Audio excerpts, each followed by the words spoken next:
আসসালামু আলাইকুম।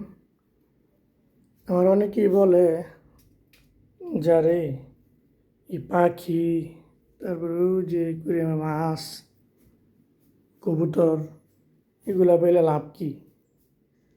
তোর তো খালি খরচ আর খরচ। টাকা যেতেছে, সময় যেতেছে, কষ্ট খরচ পরিষ্কার করতে হয়। আসলে তাদের উদ্দেশ্যে বলতে চাই যে আমার মনে হয় যে এই যে পাখিটা, এটার রিজিক এটা আল্লাহ নিজে লিখে রাখছে। এটা যে খাইতেছে, হ্যাঁ, অনেক দামি খাবার খাই দেয়। এটার খাবারের কেজি 250 থেকে 300 টাকা। ওর রিজিকটাই ও খাইতেছে, ও কিন্তু আমারটা খাইতেছে না। ওই যে করে মাছ দেখতেছেন, আসো আসো, এই করে আমার মাছটা তার নিজের রিজিকই খাইতেছে। কবুতর যে পালতেছি, কবুতরের মধ্যে আমি কোনো ডিম বাচ্চা পাই না।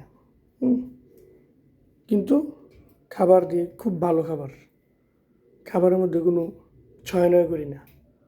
কবুতর রিজিকটাই কবুতর খাইতেছে। আমার তো মনে হয় এদের উছিলায় আমি ভালো চলতেছি, ওদের রিজিকের ব্যবস্থা আল্লাহ আমার দ্বারা করে দিচ্ছে, এটা তো ভালো। সবাই দোয়া করবেন আমি যেন এইভাবে পশু পাখি পালতে পারি। ওদের প্রতি আমার অন্যরকম একটা মহব্বত। দোয়া করবেন সবাই আমার মাছ যেগুলোই পালি, এগুলোর জন্য সবাই দোয়া করবেন। আসসালামু আলাইকুম।